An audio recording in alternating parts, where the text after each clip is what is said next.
Irmãos, o nosso texto de hoje se encontra na sequência das mensagens que temos pregado nessa série em 1 aos Coríntios. Estamos agora no capítulo 15 da primeira carta aos Coríntios. Eu peço que você abra a sua Bíblia lá.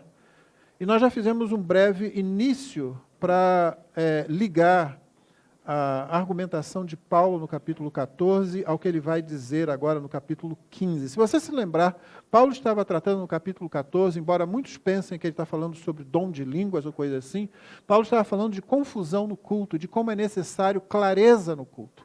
Basicamente, o que Paulo estava fazendo era argumentando com aquela igreja para que ela retornasse às verdades do Evangelho e se preocupasse mais com o ensino e com a proclamação do Evangelho do que com qualquer outro tipo de manifestação, por mais sobrenatural que essa possa parecer. Nós, seres humanos, somos naturalmente atraídos para aquilo que é espetacular, para aquilo que é sobrenatural. É por isso que você vai ver muitas igrejas cheias de muita gente, onde supostamente milagres estão acontecendo, e as pessoas vão lá.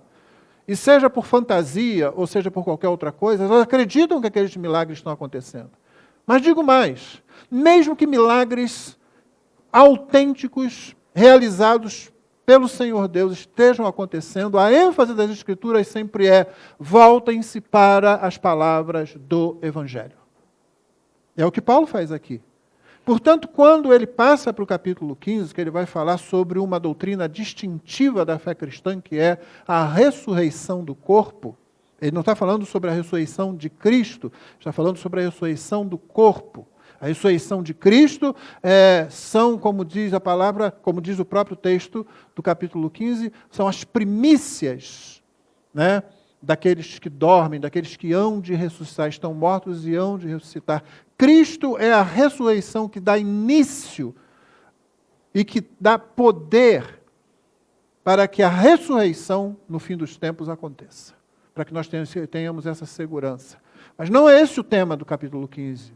O tema do capítulo 15 é a ressurreição física, a ressurreição do corpo. Por quê? Porque a igreja de Corinto, mais uma vez, estava abandonando os ensinamentos do Evangelho para apresentar algumas outras soluções que eles achavam mais interessantes. Os irmãos devem se lembrar que, com relação em capítulos anteriores, com relação à imoralidade sexual, qual foi a grande conclusão que eles chegaram? Olha, o melhor é que ninguém se relacione sexualmente, nem os casados. É isso que acontece quando você abandona a Escritura. Você começa com ideias mirabolantes, fora do plano de Deus, que você acha, no entanto, que vai ser muito bom, vai dar muito certo aquilo. Aqui também eles têm algumas ideias que nós vamos verificar. E Paulo faz o quê? Paulo começa falando do Evangelho. Portanto, o nosso tema hoje é: o Evangelho é vida vivida.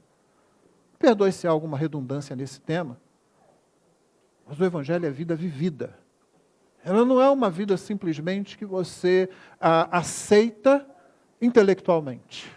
Ela não é um estilo de vida com o qual você concorda porque você acha interessante ou acha muito esperançoso. O Evangelho é um tipo de vida que precisa se historificar, precisa virar história na vida individual e na vida da igreja, da congregação local.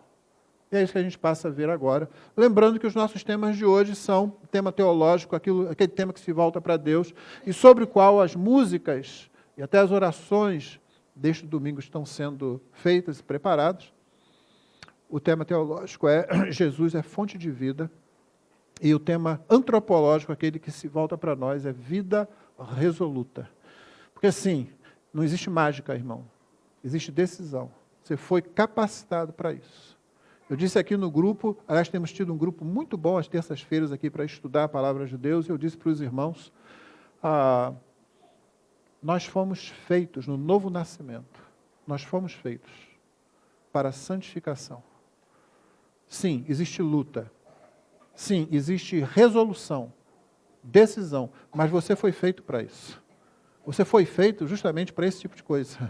É nessa direção que você tem que caminhar. Qualquer outra coisa está tirando você daquilo para o que Deus preparou você quando deu nova vida em Cristo Jesus. Cristo é a fonte de vida e nós precisamos ter uma vida resoluta em segui-lo. Eu vou ler o primeiro texto da nossa mensagem de hoje se encontra aqui no capítulo 15, de 1 a 19. Você já tem alguma familiaridade com o início, mas eu vou repeti-lo. Então, diz assim a palavra de Deus em 1 Coríntios, capítulo 15, versículo de 1 a 19. Irmãos, venho lembrar-lhes o evangelho que anunciei a vocês, o qual vocês receberam e no qual continuam firmes. Por meio dele vocês também são salvos, se retiverem a palavra assim tal como a preguei a vocês, a menos que tenham crido em vão. Antes de tudo, entreguei a vocês o que também recebi, que Cristo morreu pelos nossos pecados, segundo as Escrituras, e que foi sepultado e ressuscitou ao terceiro dia, segundo as Escrituras. E apareceu a Cefas, que é um outro nome de Pedro, e depois aos 12. Depois foi visto por mais de 500 irmãos, de uma só vez, dos quais a maioria ainda vive, porém alguns já dormem. Depois foi visto por Tiago, aquele meio-irmão de Jesus, e mais tarde por todos os apóstolos. Por último, depois de todos, foi visto também por mim, como por um nascido fora do tempo, porque eu sou o menor dos apóstolos. Porque e nem mesmo sou digno de ser chamado apóstolo, pois persegui a igreja de Deus. Mas pela graça de Deus sou o que sou, e a sua graça, que me foi concedida, não se tornou vã. Pelo contrário, trabalhei muito mais do que todos eles. Todavia não eu, mas a graça de Deus comigo.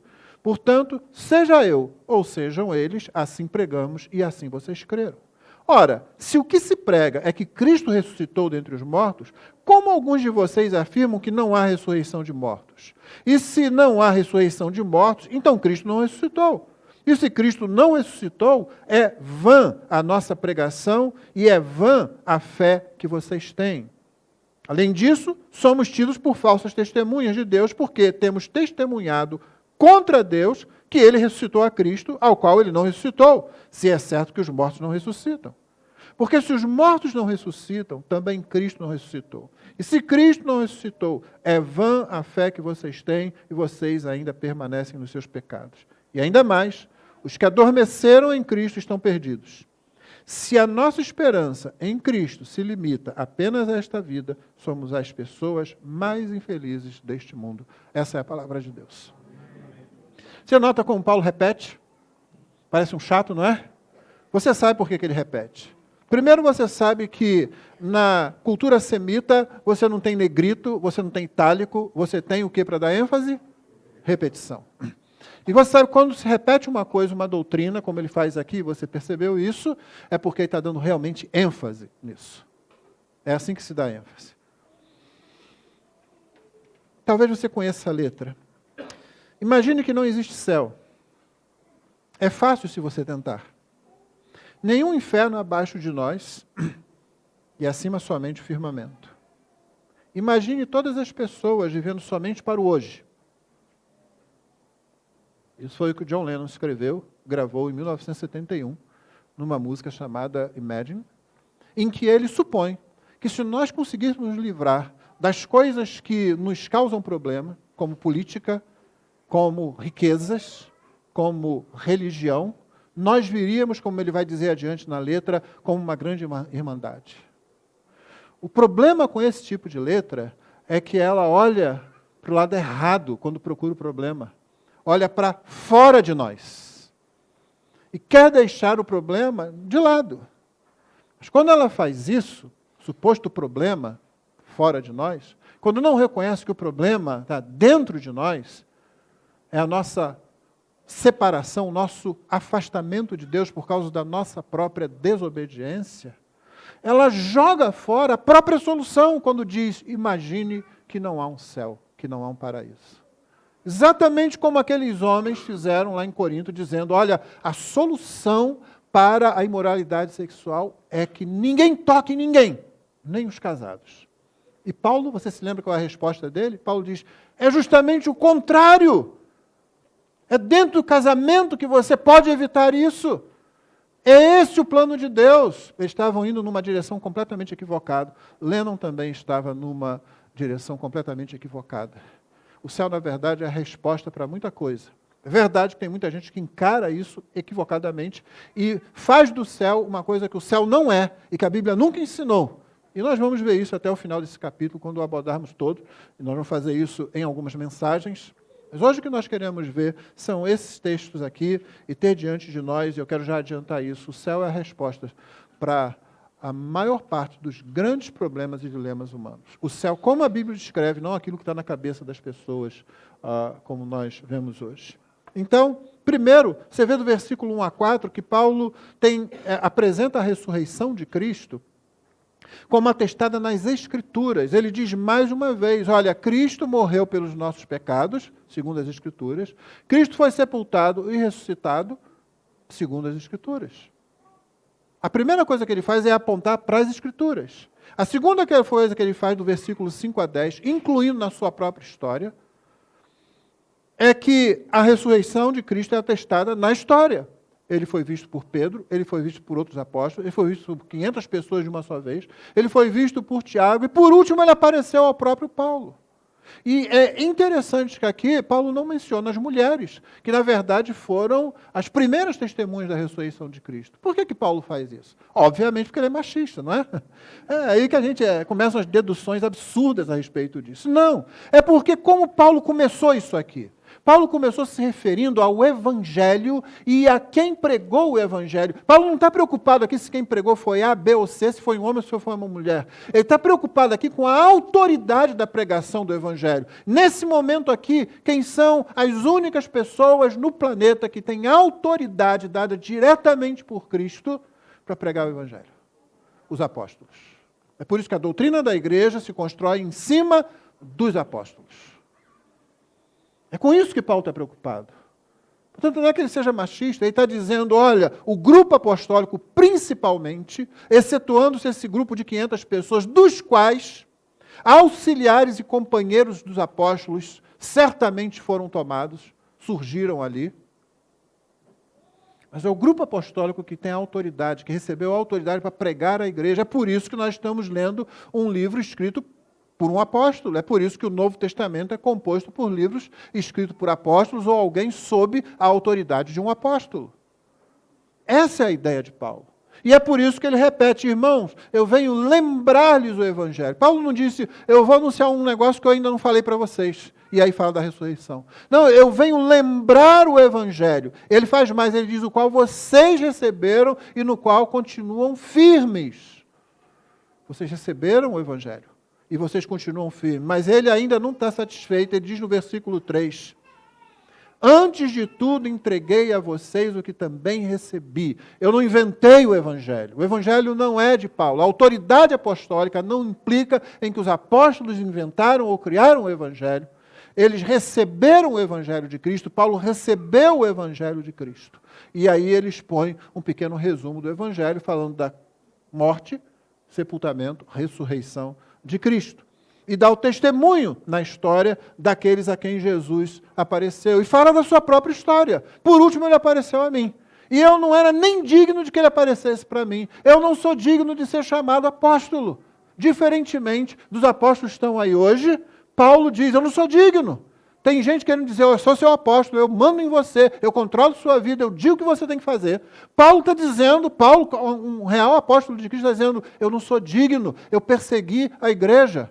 Só que a vocação apostólica, ela não pode ser nem tomada por alguém, nem rejeitada.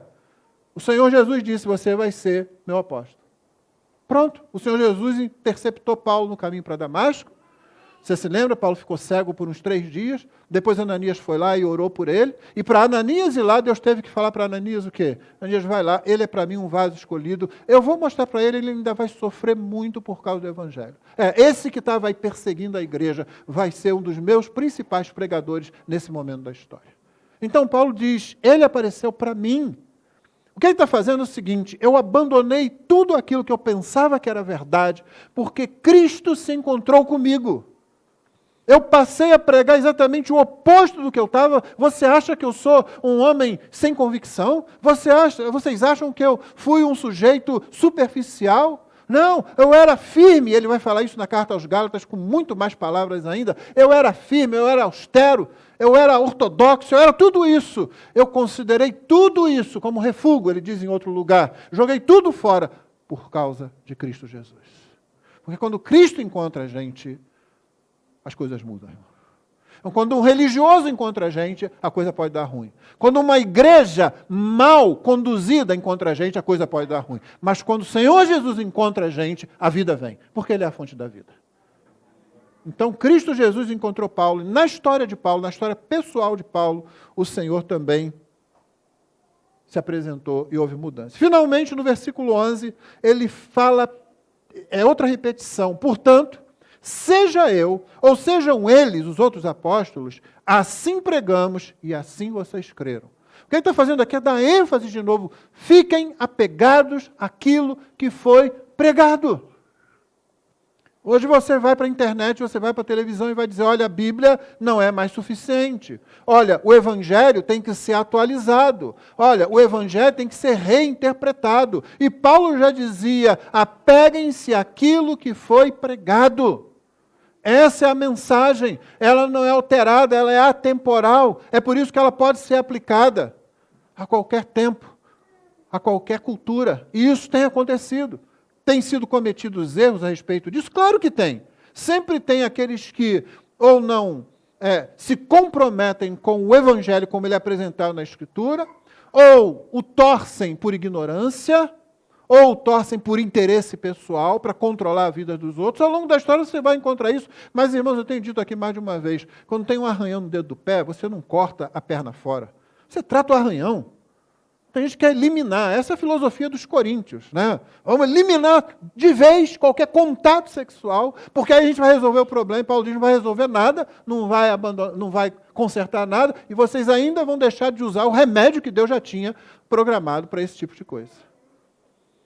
Então, sempre que a gente abandona as Escrituras, nós vamos ter ideias mirabolantes, que a gente vai achar muito boa. Vocês se lembram da maldição hereditária?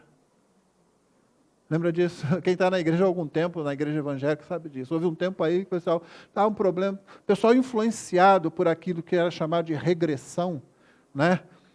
Dentro da psicologia, uma suposta regressão que levava você até lá no útero materno, né? E tal. Isso veio, misturou-se com a teologia, que muitas igrejas dizem, olha, vamos fazer uma regressão aí que você vai descobrir que os problemas da sua vida é porque o teu bisavô, lá atrás, fez algum pacto com o demônio e a gente tem que consertar isso agora através de um ritual. Você não encontra isso em nenhum lugar das Escrituras. Mas muita gente foi atrás disso. Por quê? Porque quando você não se apega ao Evangelho, como disse G.K. Chesterton, quando você abandona o Deus das Escrituras, não significa que você se torna um cético e não acredita em mais nada. Significa que você está pronto para acreditar em qualquer coisa. Paulo continua, nos versos seguintes, falando sobre implicações de se você abandona o que o Evangelho ensina. No versículo 12 ele fala sobre a contradição da Bíblia, que eu já fiz referência. Ora, se o que se prega é que Cristo ressuscitou dentre os mortos, como alguns de vocês afirmam que não há ressurreição de mortos? Você começa a contradizer as Escrituras. Paulo pregou o Evangelho em Corinto, anunciando a ressurreição dos mortos, porque Paulo pregava, como ele mesmo dizia, ou como ele disse aos Efésios, no encontro que teve com os líderes daquela igreja, está registrado lá em Atos, ele pregava todo o conselho de Deus. Ele não pregava uma partezinha, ele pregava toda a palavra, ensinava toda a palavra. Principalmente em lugares como Corinto ou Éfeso, onde ele ficou mais tempo, foram os ministérios mais demorados de Paulo numa cidade. Ele ensinava tudo. Então, se o que eu anunciei como evangelho inclui a ressurreição dos mortos, por que alguns de vocês estão dizendo que não existe ressurreição de mortos? Vocês estão abandonando as Escrituras, exatamente como muita gente faz hoje, indo contra as Escrituras. Por quê? Porque nós temos esse mau hábito de achar que a gente tem ideias melhores do que Deus. É da nossa natureza. Às vezes, mesmo depois de convertidos, mesmo depois de salvos, a gente acha, não, mas eu tenho uma ideia melhor de Deus. Eu tenho uma ideia melhor de Deus de como fazer a igreja dar certo. Eu tenho uma ideia melhor de Deus de como fazer as pessoas se converterem. Tem gente que acha que consegue fazer isso. Eu tenho uma ideia melhor de Deus, vamos fazer um avivamento, como provocar um avivamento aqui de verdade, né? E as pessoas saem fazendo o que elas bem querem. Paulo está dizendo, olha, se a pregação é essa, se o evangelho é esse, por que é que vocês estão negando isso e contradizendo a Escritura? Ele diz que nos versículos 13 e 14, que se você faz isso, toda a obra do Evangelho se torna inútil. Se não há ressurreição de mortos, então Cristo não ressuscitou. Se Cristo não ressuscitou, é vã a pregação, é vã a fé que vocês têm. A questão é a seguinte: se Cristo não ressuscitou, vocês estão pensando que isso é uma teoria? Vocês estão pensando que isso é uma questão de, eu gostei, eu concordo, eu não gostei, eu não concordo? Não. Se Cristo não ressuscitou como nós temos pregado, como parte do Evangelho, então acabou. Então John Lennon estava certo quando ele falou, não em referência a isso, mas a outra situação, the dream is over. O sonho acabou. É o que Paulo está dizendo para eles aqui. Se não há ressurreição do corpo, se os mortos não ressuscitam, então Cristo também não ressuscitou. E se Cristo não ressuscitou, é vã a nossa pregação. Se a nossa pregação é vã, a fé de vocês também é vã. Basicamente está dizendo, vão fazer outra coisa. Ele vai deixar isso muito mais claro, como você já viu aí no final, no versículo 19. É vã. É inútil toda a obra do Evangelho. Mais do que isso, os pregadores do Evangelho são mentirosos. Versículo 15. Além disso, somos tidos por falsas testemunhas de Deus. E aí Paulo faz aquela vai, não vai, pega do começo, volta com o final, mistura tudo, que se você ler muito rápido, talvez você fique perdido. O quê? O que ele disse? Versículo 15. Além disso, somos tidos por falsas testemunhas de Deus, porque temos testemunhado contra Deus que ele ressuscitou a Cristo, ao qual ele não ressuscitou, se é certo que os mortos não ressuscitam. Porque se os mortos não ressuscitam, também Cristo não ressuscitou. Você viu? Nós somos mentirosos, porque nós falamos que Deus ressuscitou, só que Deus não ressuscitou. Se o que vocês falaram é verdade. É isso que Paulo está querendo dizer aqui. Se vocês estão corretos, então nós somos mentirosos. Nós estamos dizendo que Deus fez uma coisa que, na verdade, Ele não fez. Vocês não estão só atrapalhando a vida de vocês, vocês estão tirando a autoridade apostólica que Paulo se preocupou em apresentar, em demonstrar logo de saída. Na segunda carta aos Coríntios, Paulo toma um bom tempo defendendo o seu apostolado. Quando você lê com a atenção que ele está escrevendo, a última coisa que Paulo está preocupado é como ele vai ficar na fita. Paulo não tem nenhuma preocupação com a sua própria imagem. Paulo não tem nenhuma preocupação com as ofensas que ele possa receber, com a violência que ele possa sofrer, e ele sofreu muito disso, das duas coisas. Ele não tem preocupação com isso. A preocupação dele é o seguinte: ele sabia que ele tinha sido chamado por Deus para ser apóstolo. Que isso implicava na autoridade de pregar o Evangelho conforme Cristo tinha entregado aos apóstolos. E quando você dizia, apontava para Paulo e dizia assim, ele é um falso apóstolo, você estava tirando o Evangelho de cena. Você estava tirando o Evangelho da visão das outras pessoas. O que você estava fazendo, se você chama os apóstolos de mentirosos, os verdadeiros apóstolos de mentirosos, é dizendo que essa mensagem é mentirosa. Então os coríntios não estavam apenas criando problemas para si próprios, eles acabavam criando problema para a própria pregação do Evangelho. Isso fica claro nos versos 16 e 17, quando ele mostra que a condenação sobre a humanidade permanece. Verso 16, porque se os mortos não ressuscitam, também Cristo não ressuscitou. E se Cristo não ressuscitou, é vã a fé que vocês têm e vocês ainda permanecem nos seus pecados. Você percebe o que Paulo está dizendo? Ele repete, mais uma vez, não é? Se Cristo não ressuscitou, a fé de vocês é vã. Meu irmão, fé depende sempre do objeto dela.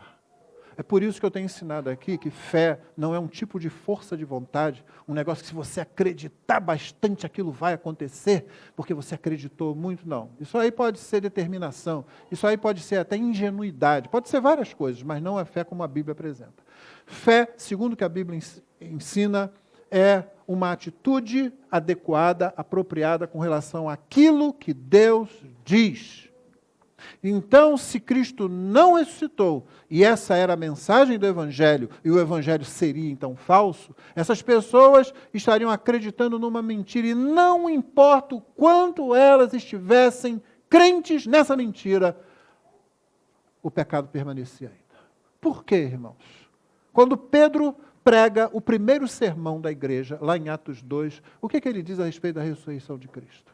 Vocês mataram o justo. Ele está falando lá, para o povo, como um todo. Vocês mataram o justo, vocês mataram aquele que Deus estabeleceu para ser o Salvador. Mas, Deus o ressuscitou dos mortos. E com isso Deus estava vindicando Cristo, mostrando, está vendo? Vocês mataram, eu ressuscitei, porque Cristo é o Messias, Cristo é o Deus homem, Cristo é o ungido, o separado para fazer, para causar a salvação dos homens. A morte de Cristo tem valor redentor. Como é que é a prova disso? Pedro diz, e o resto do Novo Testamento todo diz, porque ele ressuscitou dos mortos. O salmista já tinha dito, não era possível, e Pedro cita isso naquele primeiro sermão que ele pregou, ele cita isso, não era possível que a morte o retivesse. Por quê? Porque ele morre como um inocente, no lugar dos culpados. A ressurreição é a aprovação de Deus, é a declaração de Deus que a morte de Cristo é válida para perdoar todo o pecado de todo aquele que nele crê. Mas se Cristo não ressuscitou, então isso significa que a morte dele foi como a morte de qualquer pessoa, e é vã a nossa pregação, é vã a nossa fé.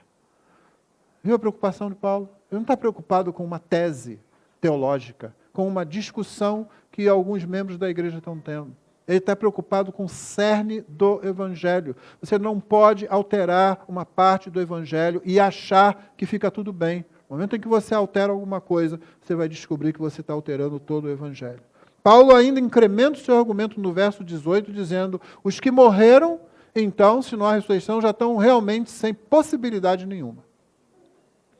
No verso 18 ele diz, e ainda mais, os que adormeceram em Cristo estão perdidos. Não tem salvação para eles mesmo, não. Podem começar a desesperar. Entendeu? Na verdade, não tem salvação para ninguém. E aí ele fala o versículo 19, que deve nos chamar a atenção. Se a nossa esperança em Cristo se limita apenas a esta vida, ou seja, se você vai viver a fé cristã, se você vai viver o Evangelho, apenas para isso aqui, e depois morreu, acabou, não tem mais ressurreição, não tem nada, então nós somos as pessoas mais infelizes deste mundo. E Paulo vai fazer uma ilustração disso, ele vai tecer entre os versos 29 e 34, que nós já vamos olhar. Mas antes, deixa eu dizer uma coisa. Quando eu era adolescente na igreja, eu fui para a igreja, você sabe, com 10, 11 anos, foi quando o Senhor me salvou, e salvou a nossa família, a minha mãe e meus irmãos. Eu me lembro que depois de algum tempo eu sempre fui dado à leitura da Bíblia, ao estudo de livros e tal. Eu sempre tive conversas e discussões com outros adolescentes que também tinham o mesmo interesse. Nós não éramos perfeitos, nós aprontávamos muito na igreja, mas a gente tinha aquele negócio também de querer estudar a Bíblia, a gente lia muito, a gente lia os livros, tá? Então, mamãe e papai, se seu filho, sua filhinha adolescente está lendo bons livros aí, né, e lendo as Escrituras, não entenda com isso que ela não esteja aprontando alguma, tá? Porque tem precedentes. Né?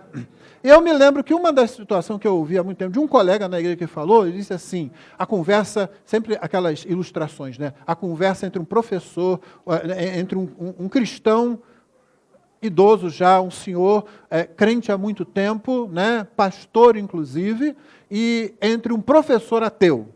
O pessoal gosta muito de formar essas ideias. Você bota um ateu e um pastor idoso. O ateu aí devia ter o quê? Seus 30 e poucos anos, ser atlético e tal, bonito, né? Porque eles nunca vão fazer o contrário, né? Para causar impacto. Fazer o quê, né? Isso aí enfraquece mais o argumento do que ajuda. Mas, enfim, na época eu achei maravilhoso esse negócio. Tá? O professor, o ateu chegou para o pastor e disse assim, olha, escuta, se quando chegar no final tiver tudo errado, o que você acredita. Não tiver céu, não tiver inferno, não tiver nada disso. E aí o professor disse assim, eu terei vivido a minha vida com honestidade, eu terei vivido com a minha esposa sendo fiel a ela, criando meus filhos, no que eu penso ser o temor do Senhor, chegar no final, pronto, acabou, morreu, não existe mais nada. E aí, né, o twist do negócio, né, a virada, né? O professor vira para o professor, o pastor vira para o professor ateu e pergunta para ele assim, mas e se eu estiver certo e você errado? À primeira vista parece legal esse negócio, né? Está completamente errado, completamente contra a Bíblia. Paulo diria assim, você está louco? Qual é o seu problema? A vida cristã não é confortável, a vida cristã não é fácil. Nós acabamos de orar aqui por irmãos e irmãs nossos que estão sofrendo. Mesmo aqui no Brasil, se você simplesmente for fiel à palavra de Deus e quiser viver como cristão, você vai enfrentar dificuldades. Você não precisa procurar por elas, você não precisa ser masoquista, você não precisa ser grosseiro com os outros, mal educado, como infelizmente alguns cristãos são. Você pode ser simplesmente um crente, muita gente já vai olhar enviesado para você. Muita gente já vai olhar assim, é crente, é um retrógrado, é um tolo, é um burro. Algumas das pessoas mais inteligentes desse planeta foram cristãs, mas as pessoas ignoram tudo isso. Elas olham para você e dizem assim, você está acreditando nesse negócio? Está precisando dessa muleta, é? É o quê? Você não pode enfrentar a vida? E vai por aí. E o que Paulo está dizendo é o seguinte, meu irmão, por que cargas d'água você viveria esse tipo de vida se não existe ressurreição no final? Se não existe céu e inferno? Você é tolo. Nós somos os mais miseráveis dos homens, diz a outra versão. Nós somos os mais infelizes. A vida cristã não é só inútil se não houver ressurreição. A vida cristã é uma grande tolice. O que você está fazendo aqui? Ouvindo um cara falar, se você não crê que ao final dessa vida existe o encontro com Deus, existe céu, existe inferno, existe vida de verdade. Vai para a praia, vai para a montanha, vai assistir alguma coisa na televisão. Agora, se você for coerente mesmo, se não existe nada, se mata. Porque esse mundo é completamente absurdo. Sim. Nietzsche estava certo quando ele pensou sobre isso. Tanto que é assim. Por quê? Não dar fim à própria vida. Uma das frases atribuídas a ele é: se existe Deus, eu não admitiria não ser eu. Ele está correto. O coração sem Deus pensa assim mesmo. Ele pelo menos está coerente, só que ele levou a coerência dele às vias de fato, deu fim à própria vida, pronto. Sério, é isso que resta. Não adianta você agregar valores cristãos, mas não crer no Deus da Bíblia, que é o que a gente faz. É o que o ateu hoje faz. Ele agrega valores cristãos, sim, no Ocidente pelo menos. É a moral judaico-cristã que ele agrega. É errado matar, é errado adulterar. Tirou isso da cabeça da onde? De que cabeça você pensa que isso vem da onde? Que o coração humano projeta essas coisas? Vai para o Oriente e veja ainda povos que não sofreram tanto a influência judaico-cristã, para você ver como é que a mulher é tratada. Como é que família é constituída. Sim, novamente, houve ao longo da história ainda há erros daqueles que pegam a Bíblia, distorcem a Bíblia.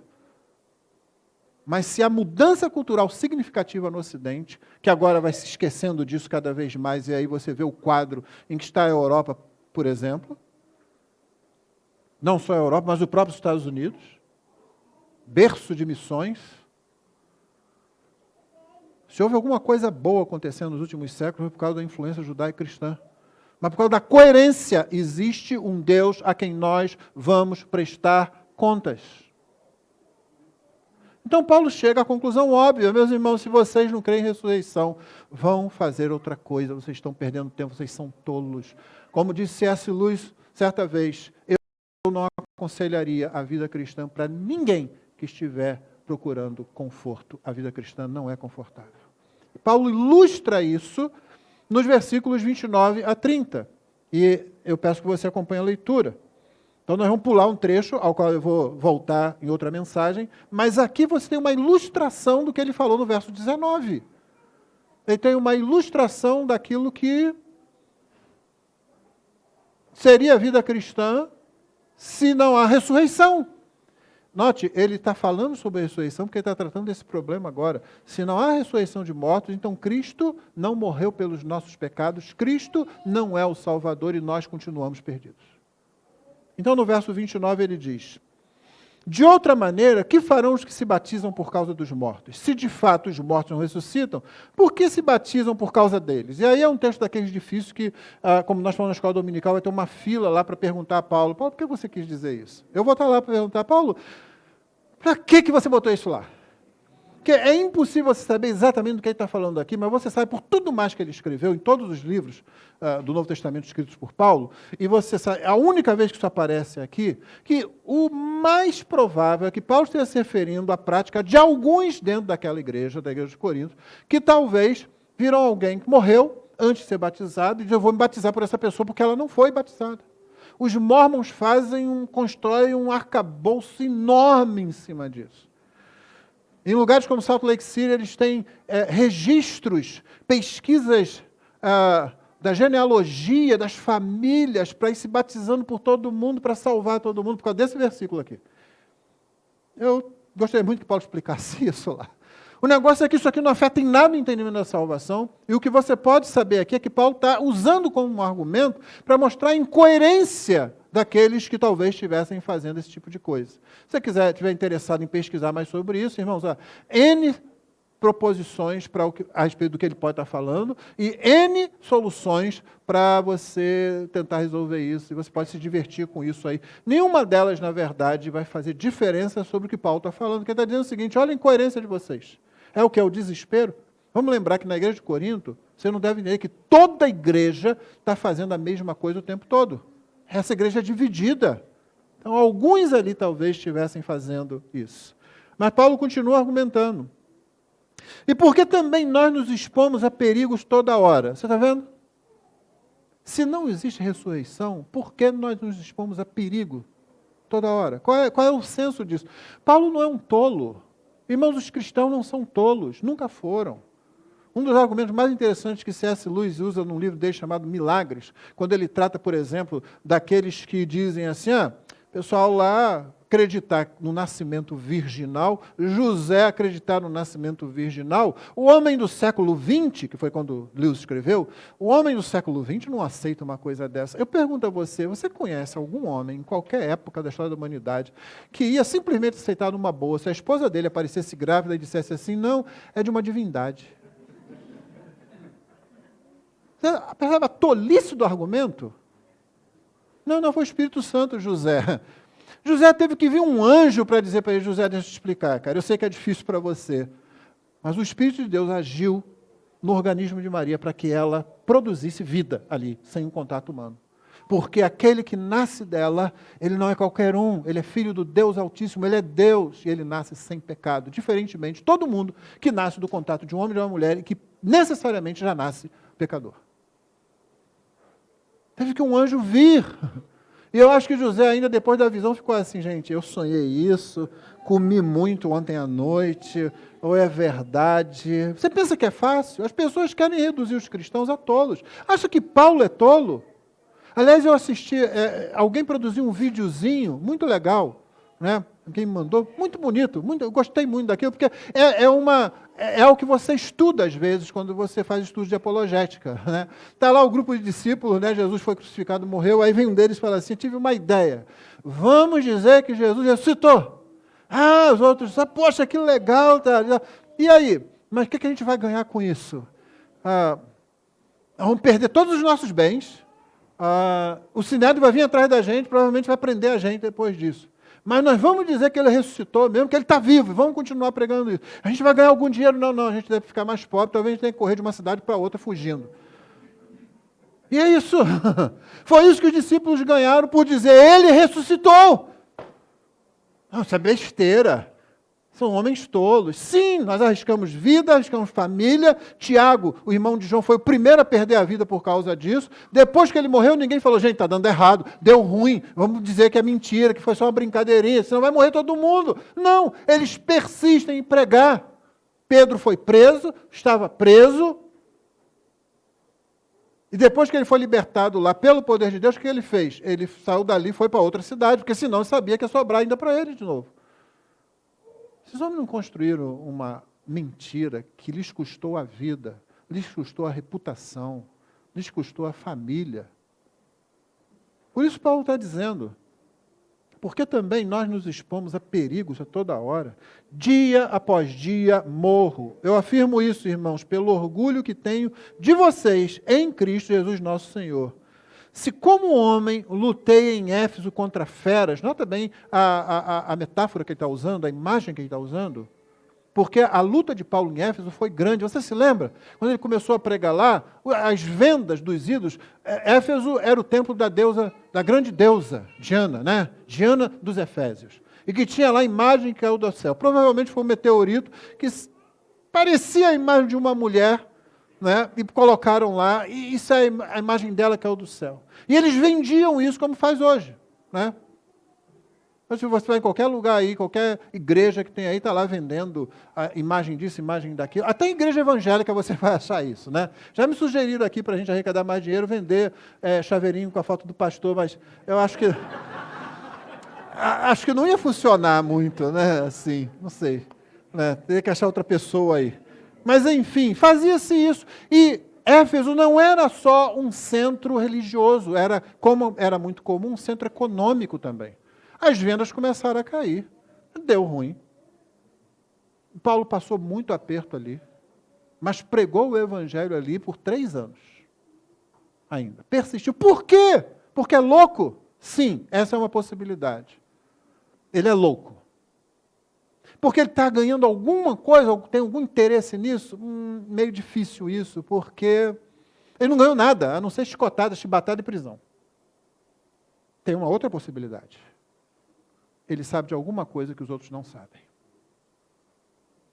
Ele conheceu o Evangelho. E disse, vale a pena morrer. Foi por isso que aos cidadãos, aos presbíteros, aos líderes da igreja de Éfeso, Paulo disse, em nada tenho a minha vida por preciosa, contanto que eu cumpra o ministério que me foi dado.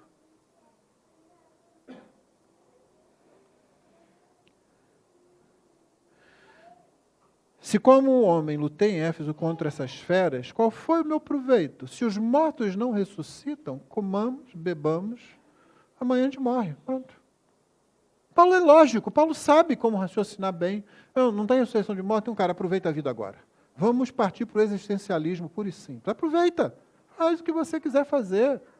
Né? Morre aí de comer aquela comida toda que é gostosa, mas só faz mal. Chato quando aparece alguém falando assim, essa comida faz mal. Esse hambúrguer que você está comendo, essa pizza todo dia aí, esse refrigerante, toda hora tomando esse negócio aí. Deixa de ser chato, deixa de ser feliz. Tá? Você é feliz, vai morrer daqui a pouco. Mas Paulo está dizendo, vai embora, vai nisso aí, vai nessa. Porque é só isso que resta. Comamos, bebamos, amanhã nós vamos morrer. Pronto. Não se engane. E aí vem um texto que é muito mal compreendido e muito mal aplicado. A minha mãe gostava de aplicar isso às vezes, completamente fora do contexto, mas na qualidade de mãe ela acertava, porque funcionava, sabe? Então você pode, mamãe que está presente, com as devidas, parafraseando, ou então dizendo assim, ainda que fora de contexto e tal, né? E você, vem o verso 33, não se enganem, as más companhias corrompem os bons costumes. Entendeu porque que a minha mãe usava? Ela não queria saber o contexto, ela queria saber, você está andando com A com B? Você sabe quem é A ou B? Né? E filho, filha, você vai muito bem se atentar para o que seus pais dizem a respeito disso. A graça de Deus, através da minha mãe, me livrou de situações bastante ruins, por eu parar de andar com certas pessoas, inclusive alguns crentes. Mas esse não é o assunto aqui. E não era nisso que Paulo estava pensando. O que Paulo estava pensando é o seguinte, se dentro da igreja, como estava acontecendo, surge alguém e diz assim, gente, mas não, morto não ressuscita. Morto não ressuscita, vamos deixar isso para lá. Ok, então estamos mudando o evangelho. Mas começa um grupinho a achar interessante essa tese. Realmente, mas poxa, é interessante a gente investigar isso e vai. Pronto. Daqui a pouco começa a corromper a sã doutrina, você começa a abandonar o evangelho, e achando que está sendo muito esperto, achando que está sendo legal. Não, nós estamos debatendo aqui uma tese. Então, na escola dominical hoje, várias teses foram levantadas, não é? A respeito do estado intermediário, que nós tratamos como tese. É perfeitamente você como é tese. Esquece isso depois que terminar o copinho de café. É boa para discutir assim, tá? Não é um café, um bolinho de fubá, que coisa boa, né? Então vamos discutir essas, são apenas elucubrações, né? Teorias. Tá? Terminou o café, termina, esquece aquilo. Volte-se para a palavra de Deus.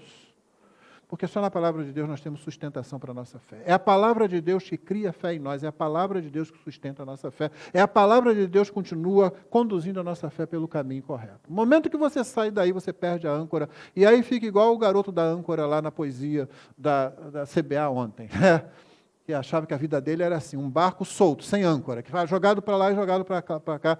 Tem crente que é assim, exatamente. E a Bíblia usa exatamente essa expressão, levado em roda por todo vento de doutrina. Paulo escreve isso aos Efésios. As más conversações corrompem os bons costumes. Debate de internet. Como é fácil ser crente na internet? Aliás, como é fácil ser qualquer coisa na internet, né? Tá bom. Você fala qualquer coisa, a gente fica valente do lado de cá do teclado, né? Daqui a pouco você está sendo atraído para mentira, porque abandonou simplesmente a verdade. E aí termina esse parágrafo dizendo, voltem à sobriedade. Ou seja, qual era a situação do pessoal que estava indo atrás desses ensinamentos? Eles não estavam sóbrios, eles estavam embriagados, embevecidos com alguma coisa que atraiu a atenção. Isso resolve. Não, isso não está no Evangelho, isso não está na Escritura. Ah, mas isso resolve. Pelo menos eu acho que resolve. Pelo menos isso satisfaz minhas emoções, isso satisfaz minha ansiedade. E pronto, você corre naquela direção. Paulo diz, voltem à sobriedade, porque alguns ainda não têm conhecimento de Deus. Digo isso para a vergonha de vocês. Ou seja, é possível na igreja você ter pessoas que não têm conhecimento de Deus, que promovem o engano, não inicialmente porque elas sejam ruins, há os falsos mestres também, mas porque elas estão ansiosas, porque elas estão preocupadas, porque elas estão desesperadas. O que aconteceu com meu parente que morreu e não foi batizado? Isso é um exemplo. É triste não conhecer Deus, mas é muito mais triste não conhecer Deus estando dentro da igreja. E isso é possível. A pessoa que não se aprofunda, não faz aquilo que o autor de Hebreus orienta, né? E o que ele orienta? Ele diz, gente, segue em frente, segue adiante, não fica parado na sua vida cristã, não cresça na graça, no conhecimento de Cristo. Porque é vergonhoso para a igreja, quando a própria igreja abandona aquilo que a formou, que é o Evangelho de Cristo. Vida cristã é vida para ser vivida. É vida para ser vivida. Eu trouxe aqui, e vou terminar, apenas lendo, se os irmãos me permitem, algumas situações que os irmãos conhecem. Amy Carmichael foi uma missionária irlandesa na Índia. Ela foi para lá e viveu toda a sua vida lá. Ela morreu com 83 anos, em 1851, mas em 1831, 20 anos antes, ela sofreu uma queda. Ela passou os próximos 20 anos numa cama. Fazendo o quê? Fazendo o mesmo trabalho que ela fazia. Ela não podia mais sair, mas ela continuava coordenando tudo ali. Devia ser uma mulher chata, né? Aliás, como mulheres são, né?